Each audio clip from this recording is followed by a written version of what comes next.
paměti. Nemůžeme nalézt server. Proč to nemáme čas hledat? Protože nás tlačí termín, kámo. Termín nás tlačí. Pane střelec, už vám jedou na pomoc. Jak to, že spojení nelze obnovit? Prohlížeči jeden blbej, když jsem to přece udělal dobře. Božičku, má asi technické problémy.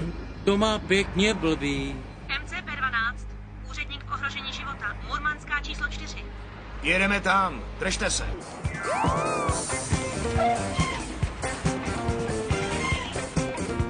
Konečně jste tady, je to pan střelec, vypadá to, že se úplně pomátl. Dan Slanina, certifikovaný odborník na řešení Microsoftu.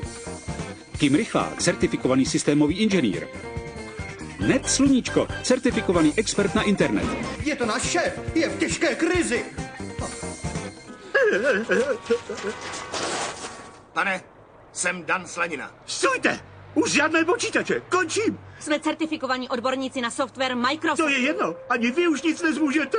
A v tom se mýlíte. Denně pomáháme lidem jako vy. Tak prosím, ustupte od té římsy. Nevěřím vám. Funguje to. Takže to nebyly plané řeči. Jistě, že ne, vždyť jsme... I já vím. Odborníci na software Microsoftu. Je to naše práce. MCP-12, máme tu zbroucení sítě. Hned jsme tam. Chcete spasit svět?